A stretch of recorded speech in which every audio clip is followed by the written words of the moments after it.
All right, welcome to this show. Welcome to the episode of Cold Emails and Hot Takes. Today I'm with Ken Allen.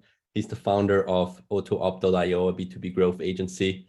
And he was also one of our first power users. I know he's in the trenches. I know he knows what he's talking about. He's a true cold email expert. So really excited to have you on, Ken. And welcome. How are you doing? Doing great. And thanks for having me on those. Yeah, it's fun. It's been fun to watch the journey of Instantly, actually, because you're right. I think I was one of the first sort of enterprise clients, and I had a big high volume client, and just we keep going from there. So it's a lot of fun. Exactly. Awesome. Yeah. And I'm following you on Twitter too. And you've been dropping some gold lately. I think it was just one tweet that you put out today. And I'm going to quote, you said, we signed a fantastic client recently, raised over 10 million, featured in Forbes, Fortune, etc. by scraping job listings. And I'd be curious to hear about that strategy, like, some advanced strategies when it comes to scraping data and so on. Like, how do you go about that? Yeah, definitely. So I think that's been a really good arm of our business, right? Just having a VA to sort of do this manually. But the idea is they do it every day, and it's sort of speed the lead. So what we'll do is we'll find people who can replicate kind of what we do, right? So it's serving that top of funnel. So that means job titles like SDR, BDR, sales rep, et cetera. And so we'll go to LinkedIn and Angel Lists and then other directories, particularly if they have the hiring contacts visible. And so, yeah, we'll get the information there about who's hiring. We'll contact them directly and just say, hey, we can do this, and we can provide actually much more output than one person can for just a little bit less of the expense. And so usually that gets their attention, right? And so, yeah, you're right. That was one I put out today, but actually we're very close now to closing potentially another client that's raised over 100 million through the same process, and that could be imminent. So fingers crossed. Nice, congrats. And Thanks. yeah, that just in time relevant data, when you know exactly this is the state of mind they're at, and you hit them with the right message at the right time, it's like a super smart strategy to go about it. Yeah, I mean, that's the most important one, I think. The other aspect too is that almost always people are going to apply to these job listings, right? Hitting the sort of quick apply feature. They apply internally through whatever website it might be. But if you apply and message them directly, and even call that out, I think that you stand apart to some degree, and it shows some degree of initiative. And if you can write well, just keep things light, which I think should always be the approach with this cold email stuff, you stand a good chance of at least getting a call. Okay, interesting. So you mentioned like you keep it light. Can you tell me a little bit more about that? Like how you go about, like, let's say the message, the type of copy, like you're keeping it light, or how do you mean that? Yeah, so I mean, obviously personalization is important, right? With any of this, of course, but I think just to call the action, always very light. So I might say something like, and my background is, I am an entrepreneur. So I had a retail company, I sold it, but I'll call that out too. So it's trying to thread this needle for me of saying, hey, I'm a fellow entrepreneur, 2 companies founded, 1 acquired.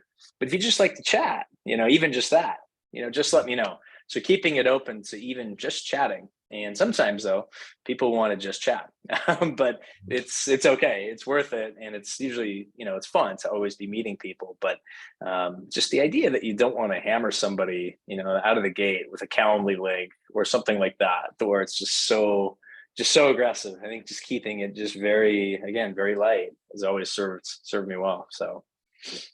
Yeah, definitely. I noticed that too, like with the call to actions, like kind of, not just going in right away. Hey, let's set up a 30-minute call. Let's set up a 1-hour call. Like maybe keeping it light. Hey, you're interested to hear more? Mind if I send you more info? Like what you said, like keeping it light with that soft landing call to action. That's been working well for sure. Yeah, and you guys, I've noticed too. You've had some great, just far better than what I've put out on Twitter, but some really good stuff. And you guys have had, I don't know how many different iterations of that soft touch, that soft call to action. But no, I mean, you get it, because you just want to get really interest from that first contact, not so much the call itself. Yeah, for sure. I was reading another tweet which really captured my attention. Is you mentioned Zapier automation. So you mentioned using Zapier integrations with cold email.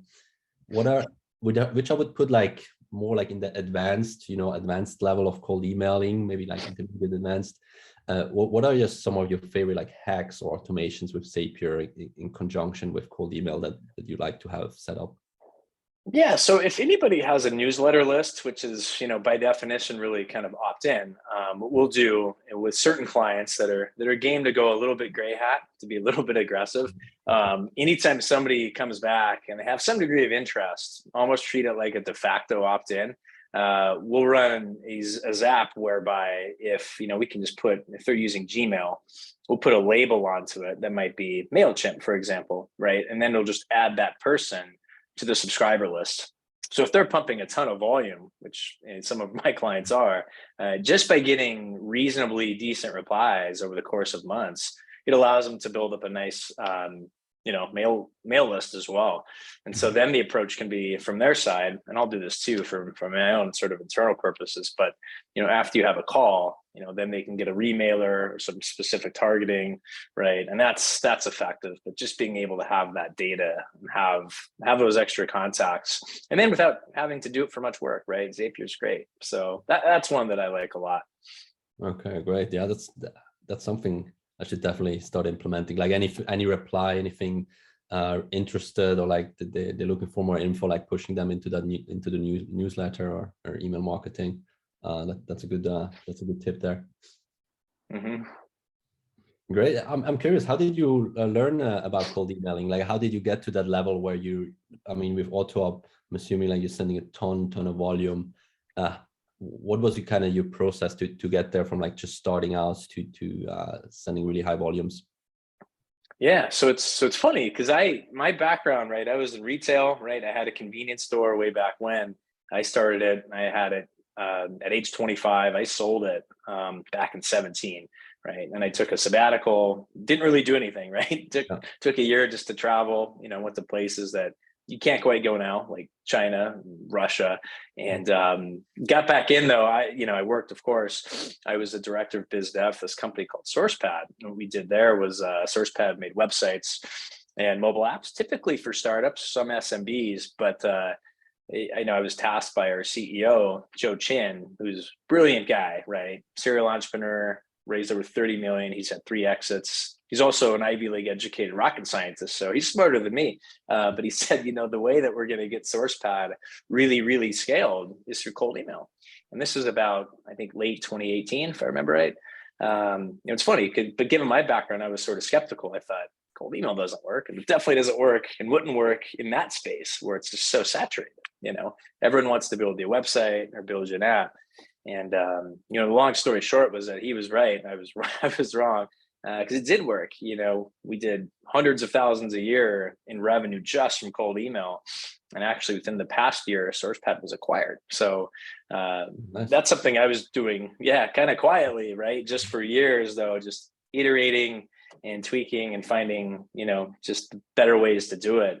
And then so it was clear to me that with that as a really nice use case, that if it can work there, AutoUp had to be formed, and having my own show, so to speak. And it was just great timing from there when Instantly came out because we had built something internally at SourcePad that was kind of like that. Didn't have the UI, wasn't client facing, wasn't as robust, wasn't as good. So seeing what you guys were able to bring out it was a godsend, and still is. Great to hear. And let's say people that are starting out, they're more like, they're in the beginner level of cold email. What do you see some common mistakes that people are doing out there? I know you're in the space too. Like, what do you see people struggling with, or what are like some obvious mistakes for you where people run into it all the time, where you say, hey, like this is something you shouldn't do in order to be successful with cold email? Yeah, I think that, there's a lot of things, right? Because this is almost like alchemy in the sense there's so much that goes into it to get it just right. But I think you can look at the fundamentals, the sort of unsexy elements of like DKIM, DMARC, SPF. There's the different technical aspects. But I think it goes deeper than that, right? I think that a lot of people just can't write very well. And unfortunately, I think as well, more than that, though, you're seeing more and more saturation in the space where these young guys come in, barrier to entry is low, and they just immediately commodify themselves. They'll do it on a performance level. There's very little skin in the game. That's sort of driving down, the realities kind of for a lot of other people. But I think I would point to just the wordsmithing on it all. Too much of it is too long-winded. I think short and light is great. And a lot of it is trying to write you a novella and just really trying to tell you a whole narrative story and get that call right out of the gate. Nobody wants to read that stuff. It's just, it doesn't work. Yeah, exactly. Yeah. What's your creative process to come up with copywriting? Because I know a lot of people struggle with the copywriting side of things. When we put out content, the most popular content is just cold email templates, right? Nobody just wants to write it themselves, even though that's like a huge leverage point, in my opinion, like just writing fresh copy.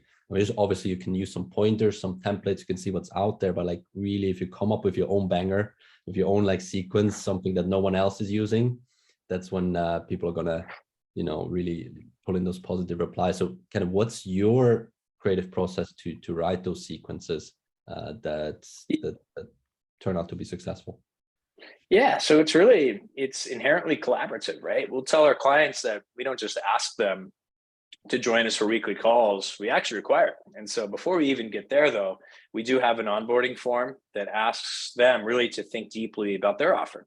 And, at first blush, it may sound almost redundant, but we found, and we've had really good feedback from clients that, yeah, this did help me sort of understand how I'm different, what makes me stand out, in terms of my positioning. But I think there are certain things that we'll look for, right? Just the construction of a good cold email. I like to have at least 3 points of personalization. Anybody can do hi first name nowadays, right?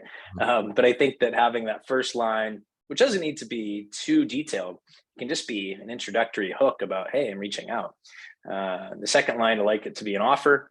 And if it can be quantifiable with some kind of measurable in there, or a big ticket name drop about, clients that they've worked with, good press, that's nice. And then finally, that really light call to action. And that's kind of it, right? And just sort of making it conform somehow to that. That's the way that I always tend to approach it. But always, though, in concert with my clients. Yeah, got it. In terms of, so this would be like for the first touch email, or the first step. In terms of like, let's say second step, first step, do you do a lot of follow-ups? Like what's kind of your strategy with follow-ups usually? So I prefer to do more, and it depends who they're coming from, right? So if we're working with like almost SDR level types of folks, then I think it makes sense to touch them more. If you have, the C-suite or somebody like that, having consistent outreach maybe isn't the best look. So it just depends. I think that there's a school of thought, it's not wrong, that you should reach out to somebody until they say no. The flip side, though, is invariably you're going to get marked as spam, and there's that component of it too, right? So I like 1 to 2 follow-ups personally. I am always kind of testing on that. And I might be admittedly kind of in the minority about not wanting to have too many, but that's kind of where I'm at right now for the most part. Yeah, same here. I like to keep it around like 3 steps. I also see like people just crushing it with 1 step, just one email. They just do 1 email. Like what you said, right? If you do the sequence too long, sometimes, yeah, obviously you just want, there's the school of thought, and I've said this before too, like you either want a yes or a no. But the problem is with that, kind of a little bit of the downside is if there's too many steps in the sequence and you're sending 8 steps, you're more likely to be marked as spam too. So that's kind of the downside, like you said. Right. I totally agree. Yeah, I think just keeping it light, whether that's right or wrong, I don't know, but it tends to work. So I'm happy for now. Oh, great. What are some of your favorite subject lines? What would you say? God, I hate to say it, but the quick question just works, doesn't it? I mean, it's funny. I was just on Twitter just before we got on here, and somebody, just before we got on here was just saying, I will never open up, and they're in the same business as we are. They do what we do. And this guy said, if I see quick question, it's automatically going to spam. It never works. Be original. And it was just sort of like, crusade. And I thought, I get it. Like, if I see quick question, I know what it means too. I know might as well be solicitation, right, in the subject line. Yeah. but that's irrelevant, that just for the 0.1% of folks who do this, yeah, we know because we're close to it. But for everybody else, right, the data is pretty overwhelming. Like that subject line prints, it works. So I like that one. Beyond that, though, there's some others that I'm not opposed to. I think just depending on the type of company and company name, like just the company name, right? I think it works better for smaller companies and organizations. Like I don't think you would send Tim Cook in as much as you're sending Tim Cook anything, something that says Apple. But if you're like 1 to 10 size, and if someone wrote me one just said auto up, my eyes are probably going to pop out of my head. Like, what is this? In fact, it's happened, right? So that's one. Something like saw your background. There's other ones, but at the end of the day, it's really tough to argue with quick question. Yeah, that's a solid, reliable performer for sure. Interesting that one was just company name. I think I'm gonna test that that one. I haven't tried it before. Give it a look. I might give it a shot. And great. So what do we say? I mean, you don't have to share, your secrets here, but usually, and it's a sensitive subject, but what is your favorite lead sources, your favorite data sources out there that you like to use and that you can rely on? Yeah, totally. I mean, Apollo is a classic. That's a really solid one. Any of the sort of sell SaaS white labels for volume is important. You really got to clean those though. But really, I think one of our advantages is that we have a team of 4. They're all in Manila, but one is a current developer, but formerly Sony. So she's really good. And so oftentimes she can build scrapers ad hoc. So if I have a client, right, that needs a professional directory sourced or scraped, oftentimes we can scrape that and sort of build our own. And that's really helpful. And that's been, nice to set us apart. But I think if you're looking kind of mainstream, Apollo is fantastic. And there's another I'm taking a look at because it's on AppSumo lifetime deal and seems to be very close to Apollo. And that's LeadRocks. So far that's been interesting because you can stack that lifetime deal too. And then, being able to always got to clean it and verify it sometimes 2 times, but I would take a peek at that one also. Okay. That sounds interesting. LeadRocks. I'll check it out. I'm curious, when you do these custom scrapers, is there a process for you to enrich the data, or I'm assuming you can mostly get the domain names, or can you also get the email addresses of people? How do you go about once you have the domain name list? You just enrich it with Apollo, or is it something else? Yeah, it totally depends. Sometimes we have it outright. Sometimes we have to enrich with Apollo, or we can enrich with Sell SaaS. So it depends. But usually though, there is that extra step where we have to enrich with Apollo, to your point. Okay. Yeah, interesting. Also, one thing that I want to mention, shout out to you. We started using for lead verification, because you also mentioned it. We started using Million Verifier, and I know it was a suggestion from you. We switched over from bulk email checker to Million Verifier, which is the same price at the higher packages, but it's much faster. So that's much faster, isn't it? Yeah. That saves some time. It's good to know about the data. And, yeah, you bet. That was an old SourcePad tip. So it's still going strong today, though. It's been a winner for a few years even. Yeah, nice. One of the last questions here, I like to ask it sometimes, is what's kind of something about cold email that only you know? That only I know. Oh gosh, that's a great question. I don't know. There's so many smart people in this space that I don't know that I have any unique knowledge particularly. It's hard to say. That's a great question, Nils. I'll probably come back later and say, hey, there's something. But okay, sure. I think if I look at somebody like Nick Abraham, for example, or you or your partner, I mean, there's a certain section of guys. It's not a big number, but I just feel like the knowledge is just, it's so wide, it's so deep. It's hard to know. Yeah, for sure. Yeah, it's always good. I feel like, the best knowledge is just like what you said, like talking to other people in the industry that are in the trenches, actually sending emails. Like you mentioned Nick Abraham, like me talking to you, I'm talking to Raul, I'm talking to other people who are actually sending emails. That's where the cutting edge info comes in. Mm-hmm. Yeah, great. Yeah, I mean, Ken, it was great to have you on our episode called Emails Hot Takes, Information Dense, Strategy Dense. episode. You dropped some nuggets there, and yeah, maybe let the viewers know where they can find you, and I'll also drop the links in the show notes in the description of this video, and yeah, then they can go take a look. Yeah, totally. Yeah, so best place would be just AutoUp, AUTOUP.io, and I think I'm on Twitter at Ken AutoUp. So yeah, both of those are good ways to get me. I'm on LinkedIn too, but I would say all of that is a nice way to reach me for sure. And thanks, Nils. I appreciate you having me on. Definitely enjoyed it, man. Okay, great. Yeah, it was great to have you on, and I'm sure people will like this, like a lot of actionable tips. And thanks for being on. Totally. Thanks, man. Talk to you soon. Thank you. Bye-bye. Okay, bye.